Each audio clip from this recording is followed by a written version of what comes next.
Hey guys, welcome back to Let's Play Skies of Arcadia Revisited. I'm Nye, and we are on Pirate's Isle, and we're just getting ready to head off in this misty morning to go to the Shrine Island to go get ourselves the moonstone that we saw crash down to Earth the previous day. So we're going to head on up here to the docking island over here, where smaller ships are allowed to dock. Here we can go ahead and check with this dude. He'll give us a couple pointers. Here he hears we're going to go to Shrine Island to pick up moonstones. To get to Shrine Island, you need to sail straight north of here, but be careful, there's monsters out there. Not only are there moonstones in this world, there are things called moonberries, but we've already talked about that, so we're going to go ahead and skip that while he gives us the quick tutorial on super moves. Speaking of super moves, we actually did gain one earlier. We gained a moonberry, and I am going to go ahead and unlock Vyse's next ability, which is Counter-Strike. So any enemies who do a basic attack on Vyse on the next turn will be countered instead. And this is very important that he counters them entirely, taking no damage, I believe. It's been a while since I've used it, though, so I might be wrong about that. So now we have our own little ship that we get to pilot. Unfortunately, there are no discoveries in the immediate area that we can do. So we're just going to go straight north. And we're heading towards Shrine Island, which will be over here. Now, if you'll notice to our right, there is some rocks there. That is a rock reef. It is another type of boundary. So unfortunately, I'm not able to go through there either to get this area past this sky rift. So instead, we're going to go ahead and aim towards the northwest.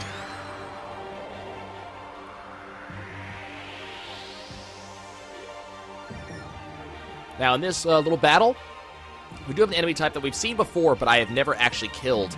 That silver-looking thing there is a looper. It is a mage-type enemy. They are very powerful mages if they actually ever do anything.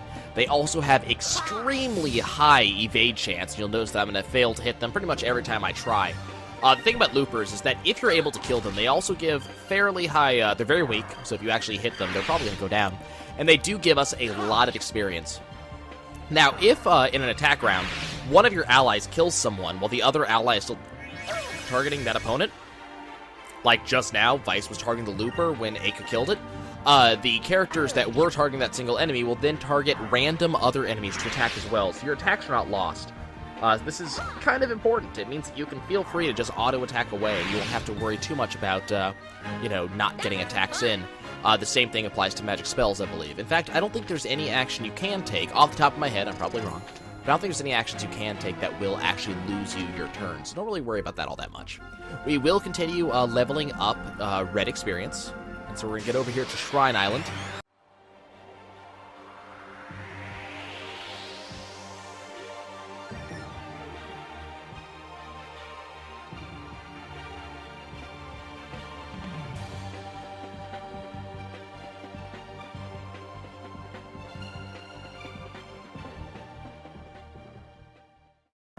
Okay, after a quick combat, we did level up, so our characters are now level 5. Doesn't really matter all that much, just did want to point it out. And now we're going to go into Shrine Island, which is our first major dungeon of the game. And actually one of my favorites, too, because it really does set the scene for the land that we are in rather well. So we do have this really ancient-looking temple-ish place, and you can see a gigantic hole on the side, which is exactly where that moonstone hit. So it did hit with a quite a impact. As I say, it must be huge, and there's water flowing into that shrine. Very, in the old world, this island was a sacred place. These ruins used to be some sort of temple, but no one's been in here for generations. You know, they say that, but something tells me people have been here. This is just a guess. I've heard stories about this place, too, that there are monsters crawling around inside, but moonstones that big are rare, and they've got to go in and get it. You can't pass up a treasure hunt. That's pretty... Well, you're a pirate, you know, of course you can't. How bad could it possibly be? Well, if we're going to start naming names... It's not going to be all that fun in there. So we're going to go ahead and save, because, you know, if I pass up a save point, something bad is probably going to happen. We did hit level 5, so we did gain something already. Let's go ahead and explore. So, Shrine Island is actually a really, it's the first dungeon of the game. It does give you a good example of what dungeons are going to be like in general.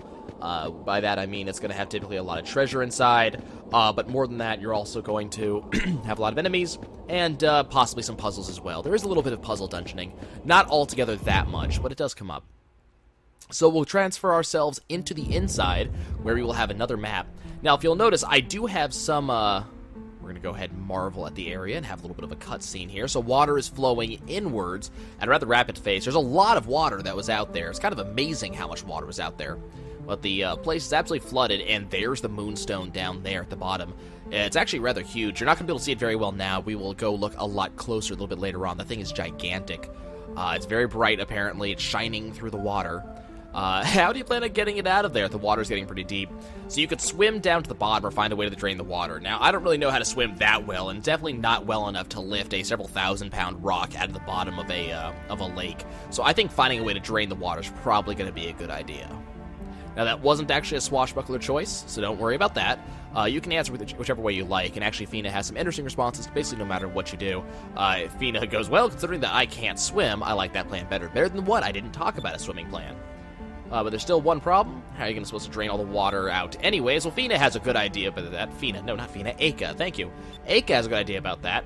Her plan is that we can open these doors, and maybe we can drain the water out of there if we do it that way. And that sounds like a rather fantastic idea. We'll use the doors as drains.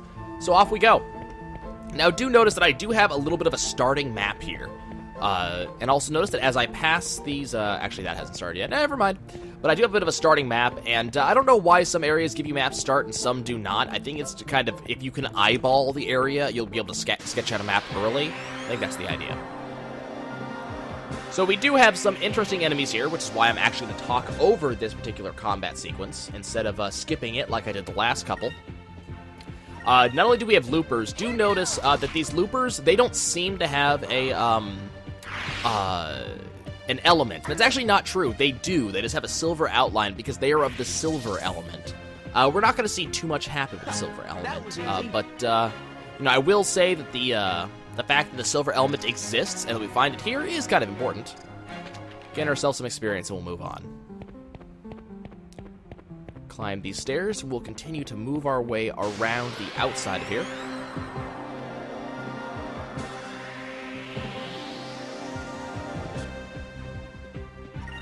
So we do find some new enemies. More loopers. We also have this snake here that Vyse is fighting right now. This snake is the first blue... Well, not the first blue enemy. It's the flesh stick, I think is the official name for it, even though it's flesh stick. But I'm sure it's flesh. They're particularly annoying because they have the ability to set you to sleep. It is a really annoying status effect because there's not really much you can do to defend against it unless you have an anti-sleep charm or something of that nature. And, you know, you'll be out for the count for quite a while until someone hits you, but many enemies have an on-hit sleep effect, which means you're basically never going to wake up. And speaking of those enemies, that blue snake is actually one of them.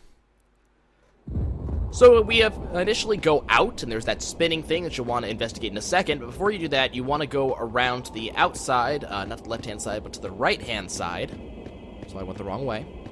Once you go over here, there will be a treasure chest. It's a rather ornate one, which makes you think, there was something good in there. Nope, it's just some more Sacri Crystals. That's a shame. We're not going to get anything particularly amazing. And then we can go ahead and activate this crystal.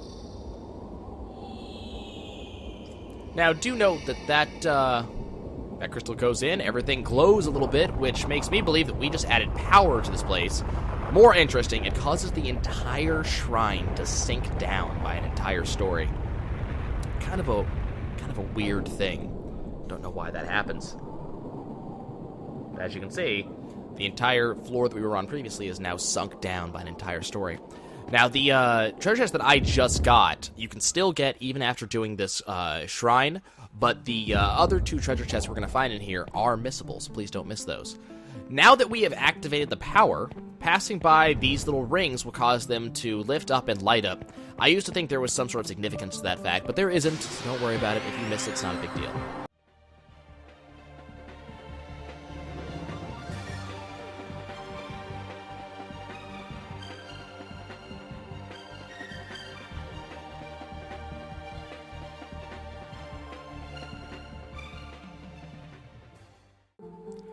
Okay, so we just finished that combat. Now, one thing I will point out in the ensuing combats, I'm going to point it out as soon as we get one, which should be right about, I don't know, now. But one thing that happened is because we leveled up, there we go. So now I can show it to you directly. I didn't even notice it before that combat. By the time we started up, I was already getting ready to fast forward, so... But one thing you will notice is that because we leveled up, our maximum spirit has actually increased. I'll show that to you in a second when we actually get to our combat. This flesh stick's probably going to put Vyse to sleep after Vyse gets his counterattack. And notice that Vyse falls over, and now he's got the Z icons on. So he is asleep. I believe you can only inflict one status effect at a time. So Vyse is now asleep. All that means that he can't act during this combat sequence until he wakens. He will awaken automatically after a random number of turns, between I think it's like 1 and 4, or if he gets hit or something like that. The Vyse will actually produce SP still. He still produces spirit points. There are some status effects that will not allow him to do so, but that one does. And so I'm still getting 3 every turn. And notice that our maximum spirit points is now 10 instead of 8, but we're still only getting 3 per turn. So the Flesh Stick put Vyse asleep. Now, Vyse did get a chance to counterattack before he fell asleep, which is a very important thing. You can't really control counterattacks the same way you can in a game like Disgaea, but, he's still able to get that off before he falls asleep. And we're going to go ahead and finish off the Seeker. I guess we'll use Alpha Storm on this. I'll show off what that looks like. This is the line-based attack, so enemies in a line will take this damage. Typically, Vyse is actually the best person to go to for AoE damage in general, because he has some of the best abilities for that. But Eka gets some more earlier, so you're definitely going to want to go to her for some of that. Also note that Vyse did fall over a little bit when he was hit with that status effect. It is the same same animation you will get if you're low on health, so you can kind of see what's going on. Now, Vyse and Eka both learned the skill Inkrim. It's a very important skill. Inkrim does a very, very important thing. It increases a single ally's attack and defense by 25%. You're going to want that on basically every time you can have it on. For any... Wow, that did a lot of damage.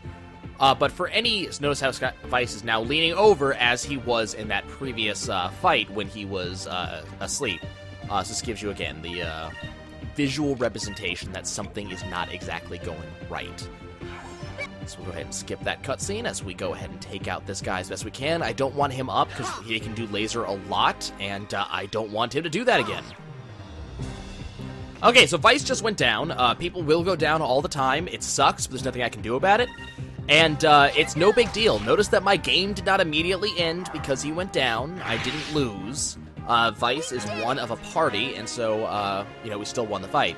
Now, because Vyse went down during that fight, he is not going to get any experience or magic experience, so Eka's going to beat him in levels. She's going to be level 6 before he gets there. He's not going to get anything like that.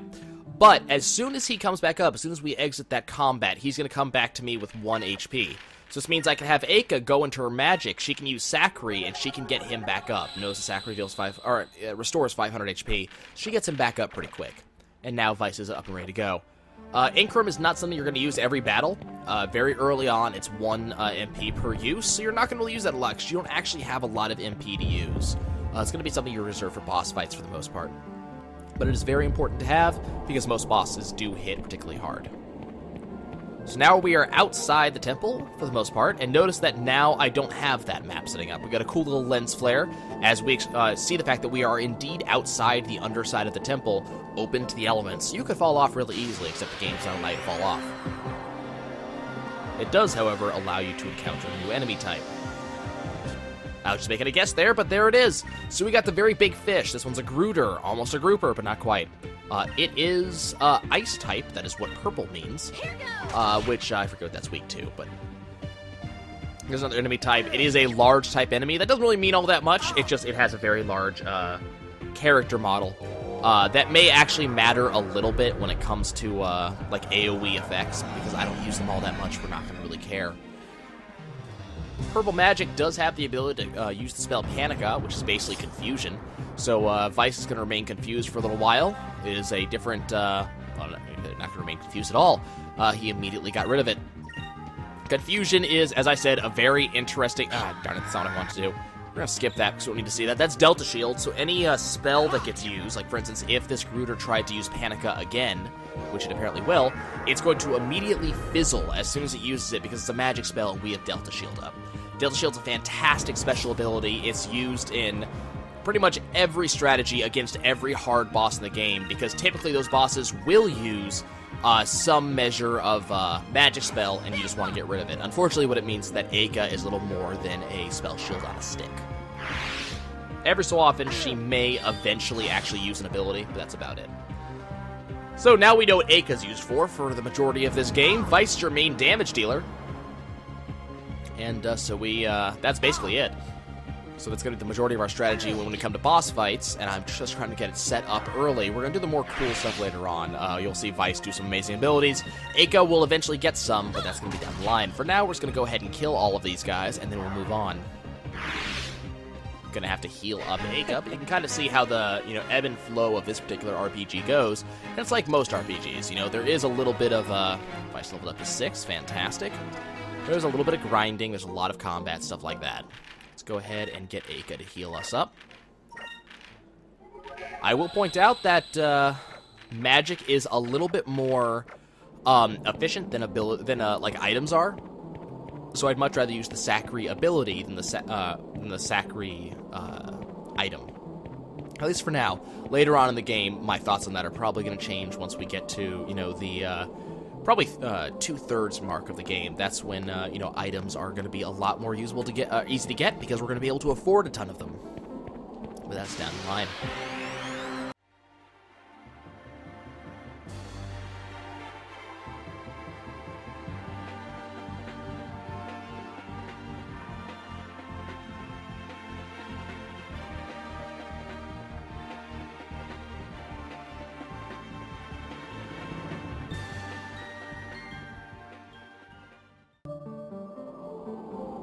Okay, so as you'll notice that the experience for spell casting in the red spells, which we are currently doing, has gotten rather expensive. It's something we don't really want to focus on too much anymore, so I'm going to go ahead and get out of red spells. I think I'm going to go back into green for a little while, just to get some of those spells out of the way, because Eika's about to level up anyways.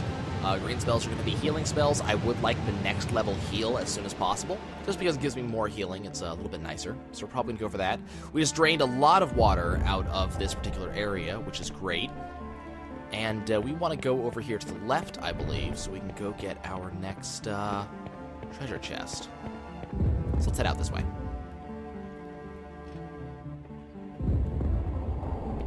Okay, and if we go in this direction, we did see a treasure chest earlier, so we know it's right here. This contains another Moonberry. As I said, they're actually rather common, even for what they are. Now, can I afford another super move? No, unfortunately not. It looks like the next super move for Vyse will be at least 2 Moonberries. And Eika will also require at least 2 Moonberries. That Moonberry is just going to sit there and it's going to molder for a while because I have absolutely no reason to use it. So let's back into the ruins that we go. Load times in this game are actually rather quick, and I really appreciate that. Over across the way, you'll see our final treasure chest, the final one we're actually going to need to get, which is awesome. We're going to go ahead and climb our way up here. Pop that, and we're going to make our way outside again. As I said, those little rings of light don't actually do anything, so don't worry about them. There's a reason why I'm just passing them up, and that reason is that there is no reason to do anything about them. And the path is fairly linear, and most of the fights actually are. Now, this fight's actually interesting, and it's simply because it has so many enemies. So this is where we're actually going to want to use Delta Storm more than anything. This is the type of fight that you can really lose very, very quickly because all of these enemies are fully leveled. This isn't one of those fights where, some of the enemies are like weaker than others. These are all fully leveled enemies. Now, it just so happens that we are very, very powerful right now. We're a little bit over-leveled, if I had to make a guess. That's about it. But the problem is these are flesh sticks, and they have the ability to sleep on hit, which is probably going to happen. Run is a thing that can fail, and that one just did. You'll typically be able to see if a run fails because they won't actually move. Whereas if they actually do a run, there will be a little animation. Now, unfortunately, Eika went Betty by just there, and hopefully she'll stay up. Yes, she stays up. Fantastic. So what I'm going to do is I'm going to have Vyse use Pyri, which is going to do fire damage to all enemies on screen, and then Eika's going to go ahead and fire against that enemy. She's going to do her Delta Storm, which should do lots of damage in a line. There you go. It's just pretty much impossible to see what the actual line is going to be. And then Vyse is going to go ahead and use our final 2 Spirit Points to do Pyri. It would do all damage to all enemies on screen, but he's the only guy left, so we'll take him out. That wasn't so bad. Could have been scary, wasn't if you know what you're doing, but if you just try to auto-attack your way through all of those, it's very likely that you would take a lot of damage, because if they got lucky, they would just continue sleeping you just with every attack. I have actually lost to that particular fight More than once, just because I kept on getting unlucky and they kept on proccing their sleep ability every time they attacked. So they'd wake me up with an attack and then put me right back to sleep. It's not fun. Okay. Let's see. So we're going to continue working our way around. Here's another chest. This will be our last chest inside of Shrine Island. So there's our Sacri Crystal ×2. And we're going to continue moving on. We are once again outside. And we're almost done with this particular area. So let's go down this ladder. Fantastic. And we'll continue working our way around the outside of this. You can see a very interesting kind of space-agey futuristic pattern against the outside of this area, kind of like you would expect, you know, again, in more of a space-age thing. We're going to go ahead and save right here, but because we're moving particularly fast, I'm not going to cut the episode as I might have... no, I just saved. I'm not going to cut the episode. We're going to go ahead and continue finishing this dungeon. So first things first, we got to activate this particular wall of water. Quick, get out of the way! That would just knock you clean over the edge. That was really dangerous, Vyse. I don't know what you were thinking. Couldn't you might have do it with your cutlass or something so you're not standing right in front of that? And that water just vanishes. So activating that all sends us right through the doorway and activates this cutscene immediately. Now, everybody knows that if you have a random save point right in the middle of nowhere for no particular reason, followed by a cutscene, that can only mean one thing. So we finally made it. Look at the size of that stone. It'll look great on a ring on your finger. I mean... And Aka all of a sudden screams for no particular reason, which means... Those rocks, they're moving! It's Attack of the Killer Rocks! Now, those rocks are obviously shaped. Like, those are shaped by human hand. I don't know why you even, you know,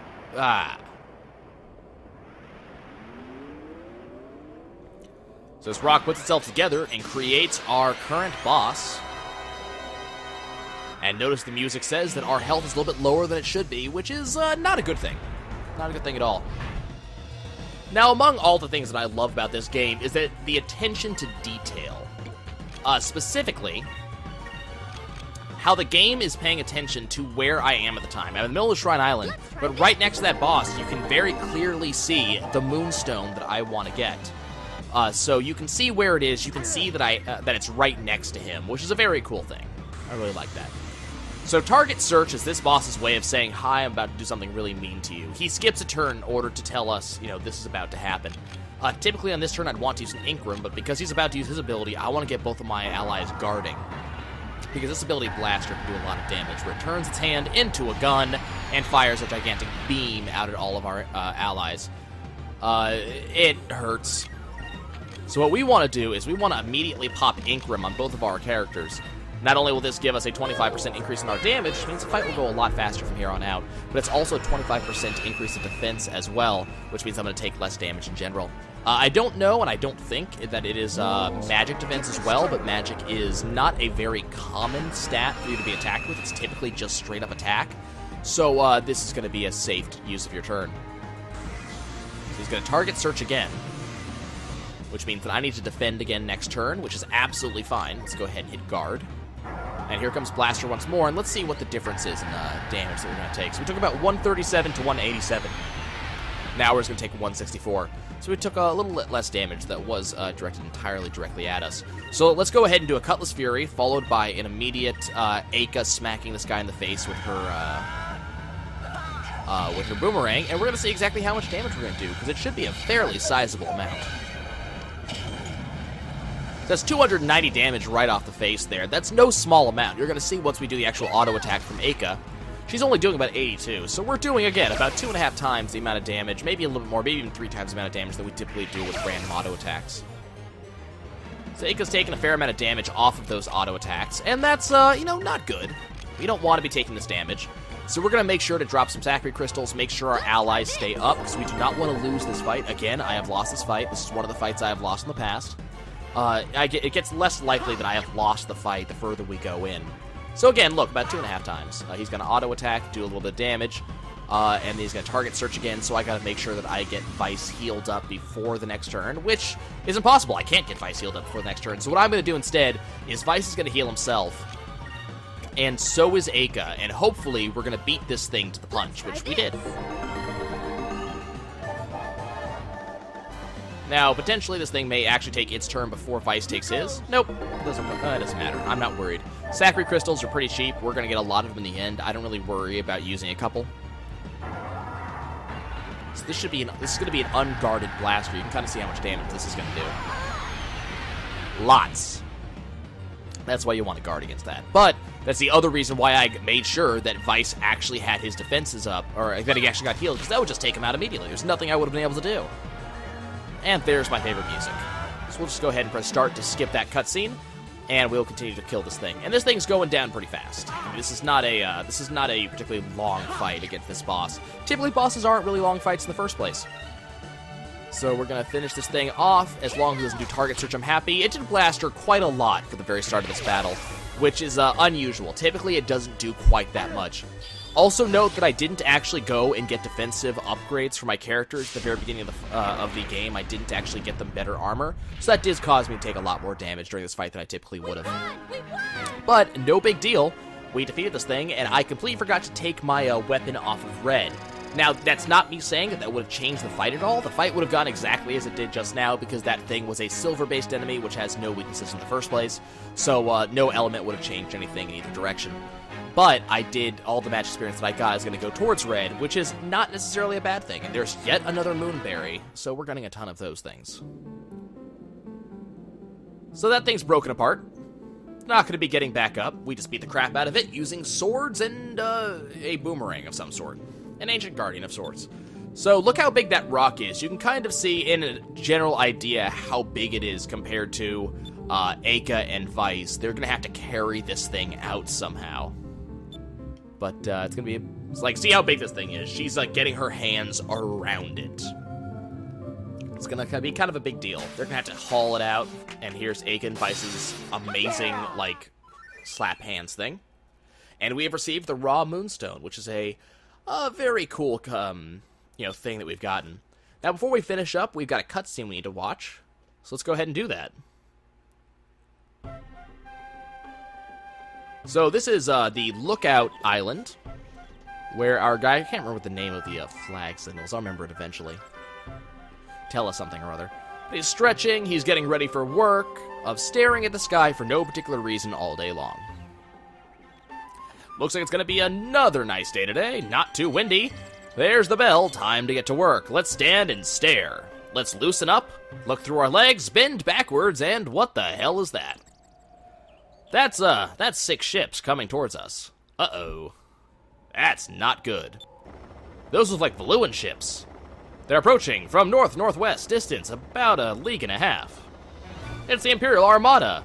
They are pissed at us for attacking their ships. Uh-oh. Ruh-roh. Seems like this is what happens if you attack Imperial ships and, piss off one of their admirals. And their response is just bombard the place with cannonballs. They don't care. They don't care there's women and children. They're just going to blow crap up. That cannonball skipped, and that might have killed Vyse's mom. Everyone, underground! Women and children first! Hurry! Maybe you should move too, Dine. Yeah, that's why you don't stand still when you're being shot at. What do you mean you never thought they'd find you? You're a gigantic freaking... It's Galcian's flagship. That may be important, but we will never know. Or will we? Yes, of course we're gonna know. Hey, look, it's Galcian. And a person named Ramirez. Their troops have begun the invasion. Wonderful. They're very organized for a small village that's under siege. No, really.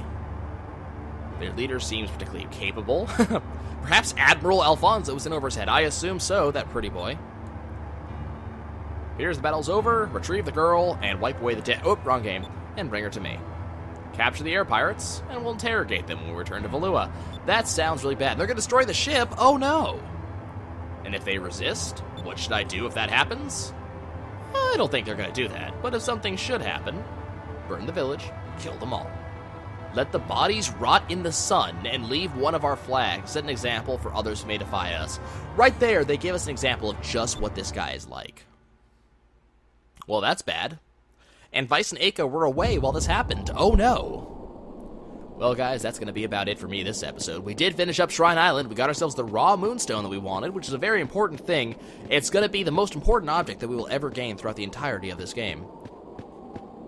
Let's go save, and next time we'll find out exactly what that raw moonstone is going to do for us. We'll take Vyse and Aka back to the ruins and wreckage of their town and see what their response is going to be. I'm sure it's going to be fantastic. I'll see you guys soon.